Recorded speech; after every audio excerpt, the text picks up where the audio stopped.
Hello, everybody. Welcome to Recap with Radical. I am Adam, aka CS Radical. Welcome to the show where we cover all the topics that we didn't get into on episode 169 of the Pixel Play podcast, that being recorded on September 25th of 2024. So, got a bunch of stories with you. We're going to be talking about loot boxes and how they're getting heftier ratings in Australia. We're going to be talking about mods when it comes to Final Fantasy 16. We're going to be talking about how Helldivers 2 seems to be on the uptrend again. And we're going to finish off with my personal story. Well, I got to talk about Pirate Yakuza. We got to do that. But don't forget, on this program here on YouTube, please like and subscribe, get that algorithm going. But hey, let's not waste any more time and get into our first story. So this coming from GameDeveloper.com. So new classifications back on September 22nd were now debuting in Australia that mandate that titles featuring in-game purchases with an element of chance must have a minimum classification of M, which means it's not recommended for children under the age of 15. As noted by Australian game industry trade body, the IGEA, not that EA, the IGEA, the updated guidelines define purchases with an element of chance as mystery items players can use real money to buy without knowing what they'll receive, such as loot boxes. The changes will apply to video games on computers, console, phones, and tablets, and they're being made to align with video game classifications with age-based ratings that are already in place in the real world.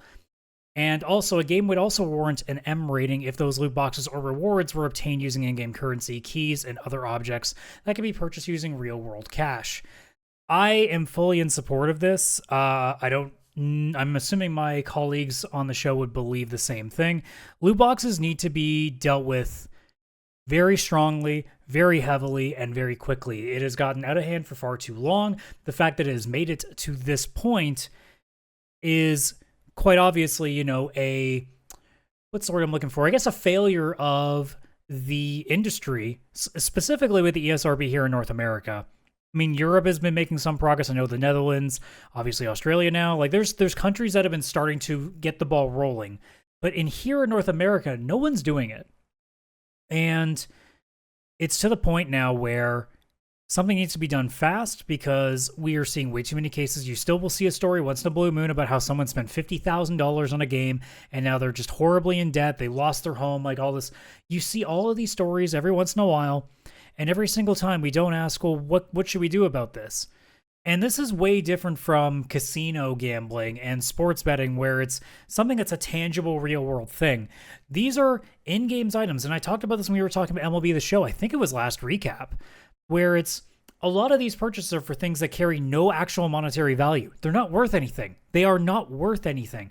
There is no point of winning or losing with these. It is just collecting, and on a service generally that's going to get shut down at some point, usually too, so it really has no purpose.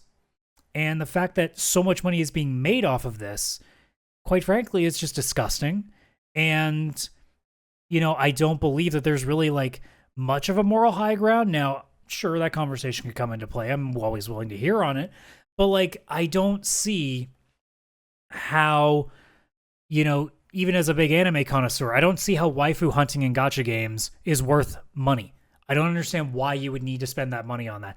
I will never get into the minds of these people. I've never been like that. The closest I ever got was a game like Hearthstone, but that also reminded me a lot of Magic Gathering and Yu-Gi-Oh! At the time, and that was the same thing. And it also didn't take very long for me to go, wow, I'm spending money on cards that I can't sell back.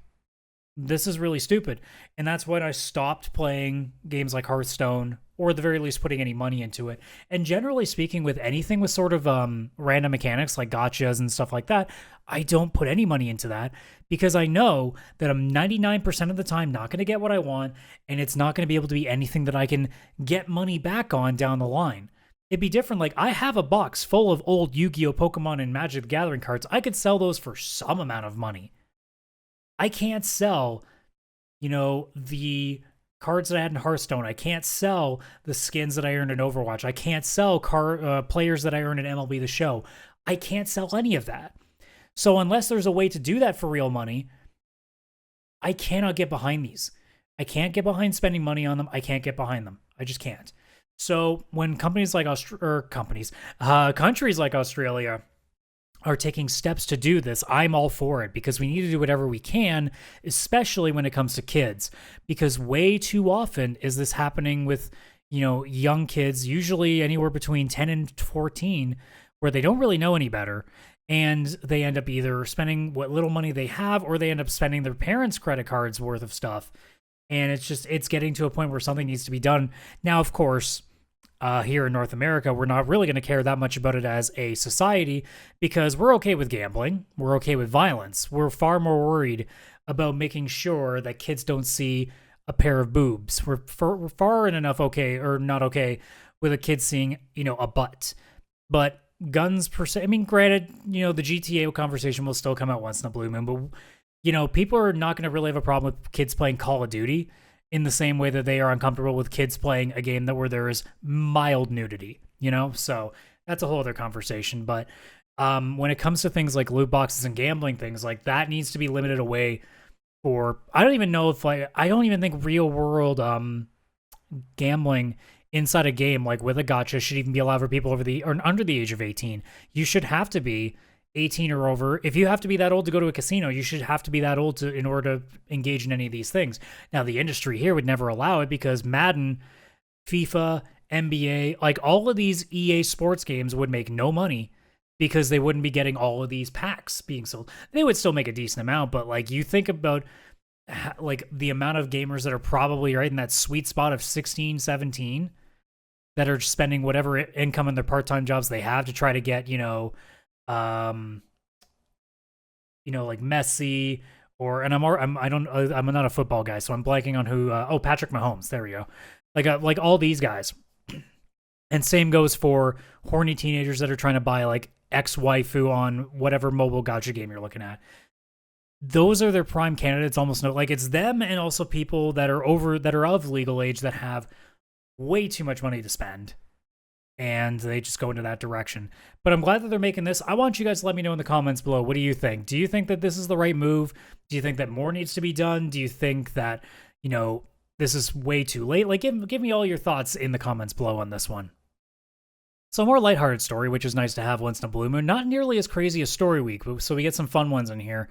So Final Fantasy 16 was going to be landing on PC at the time. I think it's actually out now. I think it was September 17th, if I'm not mistaken.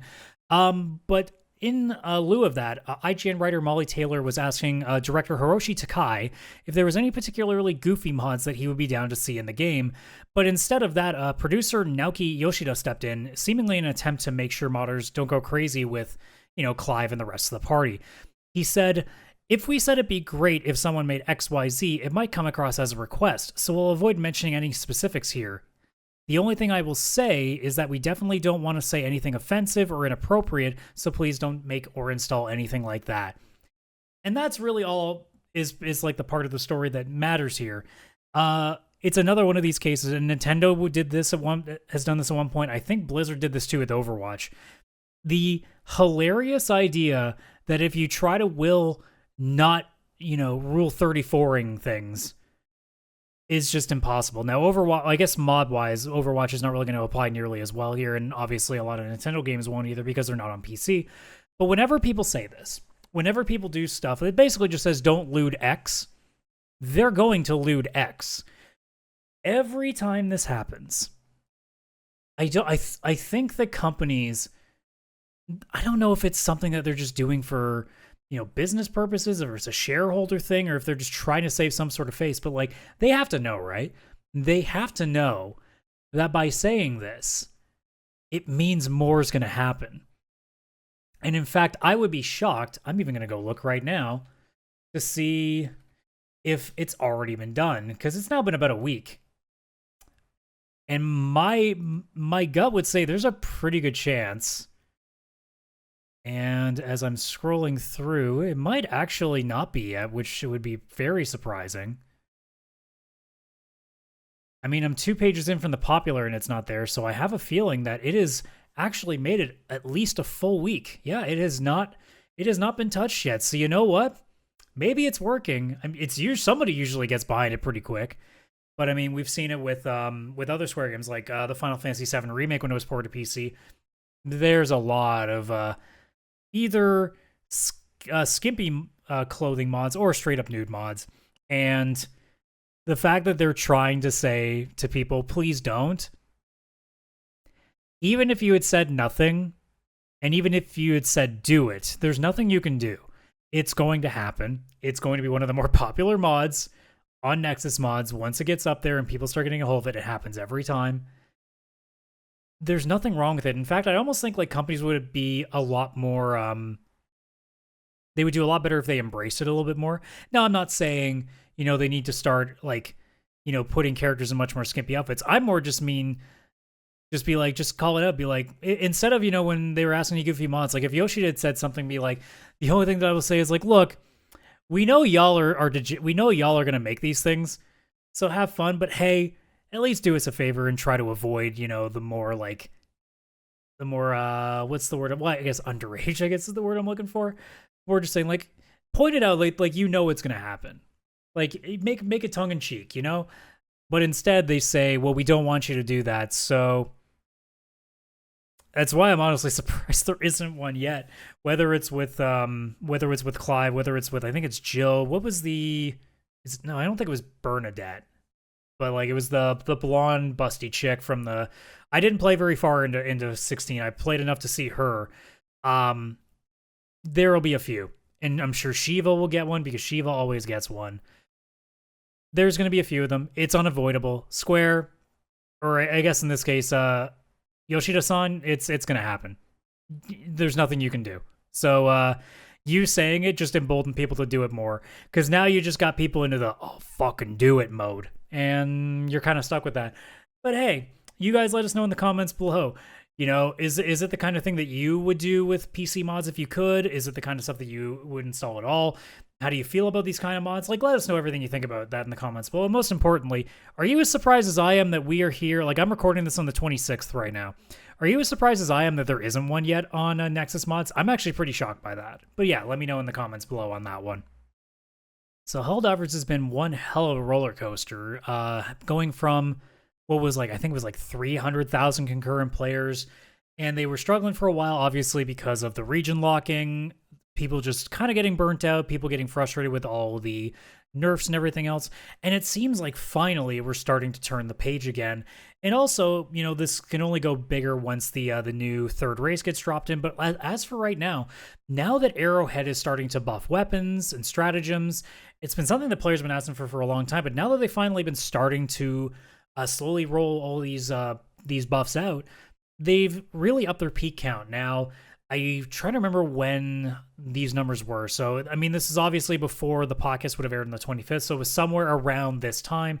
But at one point, they had nearly set a 60,000 player count again as their peak, and that number had not gotten close to then since the Escalation of Freedom update. And generally speaking, the player count has been peaking at around 20 to 25,000. So they've nearly tripled those numbers again, you know, since these buffs have started coming out. And it's showing in the direction for a game that, quite frankly, I still think should be in the conversation for Game of the Year nominations. It's good to see that they are starting to at least turn the page in a good direction again. Obviously, when more new content, like obviously a third race and things like that, come into play, we'll see some more, you know, interesting ideas. The numbers will go up again some more. They'll really do some good things again and really get those numbers going, and that's what we kind of want to see. Because, I mean, we don't want this game to die. I certainly don't. I mean, I think this has got some good staying power. I mean, obviously, it's gone since, what, March, I think? So it's gone 6 months, and it's still going relatively strong. I mean, even before the peak coming up, 20,000 is nothing to scoff at. You know, for a game that's been out 6 months, that is just basically the same thing over and over again. You take what you get with that stuff. When people were saying like, oh, the game's dying, it's like the game was doing still like 100,000 at one point. That's good. Like, yeah, it's not in the top 10 anymore. That happens with almost every game. Like, it just isn't going to last forever. But, you know, I think that this has still got room to go up. I think as soon as the third race drops, I think you see 100,000 again. I honestly do. I think there's a lot of people that just need a reason to come back. Because we all really love that game. And you know that people really love that game because they've been asking forever and ever and ever about buffing things. Because way too many weapons were too weak. Because Helldivers as a whole is not supposed to be Dark Souls, the third-person shooter. It's meant to be, here's a shit ton of enemies. You can blow the fuck out of it all, but can you blow that many things with it before they get you? Or are you going to eventually fall and die to just the sheer amount of bugs or robots that are coming flying at you? So when about 10 to 15% of the weapons are being what most people use, and same goes with the stratagems, that means there's a problem, and now things are getting buffed. The flamethrower, I've been told, has been very, very good now. The anti-material rifle, a lot of different stratagems. Like, they're slowly making everything more viable, which makes it more fun. And I've seen people be like, well, we can't make it too easy. It's like, yeah, that's what the fucking difficulties are for. You're supposed to be able to kill everything relatively quickly. It's not supposed to be a case of, if you're playing at level 5, you know, things are bullet spongy. No, it's supposed to be when you play at level 5 and then you move to level 6, there are more enemies. It's just ramping up how much you have to kill. It shouldn't be a case of, well, now we're just going to throw only specialty stuff at you. And also, we got, you know, people are clearing these too easy, so we got to start lowering the damage output on some of these weapons. No, make the difficulty, like, make the highest difficulties harder. If people are complaining that the game's too easy, you can make 9 real difficult. You can add a 10. You can add an 11. You can Spinal Tap that shit. You don't nerf the weapons. You make the enemies more difficult in terms of numbers. You don't make, like, Chargers have armor even more absurd than what they were. You don't have 17 Bile Titans show up at level 6, you know? Have it so that it makes sense. And now that they're focusing on making things more empowering, you're seeing that actually be what people most wanted, because now the number is nearly tripled. And anybody who's going to sit there and say, well, these weapons are now a little too OP now, fuck off. Don't play. Then it's your turn to not play the game, because clearly the numbers are showing that what people want is for weapons to be good again. They want them to be stronger. So sorry that you might be in the minority, but the game wasn't designed to be difficult. The game was designed to be explosive. The game was designed to be chaos. And nerfing a weapon does not make it chaotic. Making a weapon stronger makes it chaotic, because everything is blowing up. And the thing is, well, you blew up 13 of them, but can you take out that other wave of 30 that's coming your way? That's what Helldivers is supposed to be. So I'm glad that they're fixing things now. And considering that we still have a major update to go, whenever they're going to finally drop that third race, it leaves the door open for a much more interesting game and potentially way stronger numbers that might get back to the way, it'll never go back to the way it was at launch, but get back to at least the way things were before the region locking came in. But what do you guys think about it? Do you like the changes that Helldivers is making, or have you gone back yet? Or are you just waiting for something else still? Let me know in the comments below. What are your interests in Helldivers 2? And let's see where we go from there. And last but not least, my personal favorite thing that happened, Yakuza. It's back, and it's doing something different again. Like a Dragon, Pirate Yakuza in Hawaii was announced at the RGG Summit as the next Yakuza game. So Majima is getting more work. He gets to be a pirate now. He's going to be waking up on the beach of Rich Island near Hawaii. So it seems like it's going to be part of the last Like a Dragon Infinite Wealth, because he says that it was something around, I think it was like 6 months prior, you know, saying like he ended up on this beach. It apparently was having to do a lot with the story that ends up on an island. I won't spoil Infinite Wealth too much, because obviously the game is still relatively new, but it's definitely showing that this is taking place either around the same time or just after Infinite Wealth, and will be leading to many, many more hijinks, as Yakuza games tend to be. So the gameplay also did show that Majima is fighting on the main map from Infinite Wealth. So in Yakuza, again, like, people have talked about, you know, oh, well, Yakuza, you know, they copy the same open world left and right. Yeah, but what you have to understand is that Yakuza's overworld or world maps are way more condensed. There's way more to do within them. And because you're going back to these maps again and again, Kamurocho in the Yakuza series, most players know at the back of their hand. They know where the Sega arcades are. They know where the pawn shop is. They know where Serena Bar is. So the same is slowly going to be starting to happen with Hawaii or any other place that they're doing in Yakuza, where the more and more you play, you're like, oh, I know where that is, I know where that is, I know where that is. So it makes the slog of walking around the open world not nearly as ridiculous, and now leaves way more time for you to enjoy the gameplay, the mini games, the story. Gives you way more time to do that. And it seems like they're going to be adding some more stuff. I don't know if like there's going to be full-on ship combat. They give kind of vibes that looks to be something they're going to do. Majima's going to get a second form. He's always had his Mad Dog style. He's going to have the Sea Dog style now. Now, in Yakuza 0, he had different styles, so it's going to be nice to see him having something different again. But the interesting thing is, you can actually jump for the first time in the Yakuza series, and I know that sounds strange, but Yakuza games has always just been walk and run and interact with things. There was never a jump. So it sounds to me like there's going to be some amount of, I don't know if platforming will be involved, or it's just, you know, the way that Majima's fighting styles are going to start to change in. Maybe there's something new with the combat that's going to kind of mess with that. But I'm really excited to see what that is. But to be completely honest, I'm just stoked for more Yakuza content, and especially one that is literally pirate themed, because it is so stupid that you know it's going to be amazing. Because Yakuza, no matter how stupid something gets, they make it work, they make it funny, and they make it memorable. And I know my co-host Kaylan is going to roll his eyes if he sees this part, but Kaylan, one of these days you're going to have to try one of these, and you're going to understand that, yeah, it is really fucking dumb, but it's the best kind of fucking dumb. But anyways, you guys let me know in the comments below, how excited are you for the Yakuza pirate game that's going to be coming up with Majima? What do you think about the trailer? Do you think it showed everything that you needed to? Do you think there's still more yet to come? And really, how badass is he going to be in a full-on pirate suit, eh? How fucking cool is that going to be? But let me know in the comments below.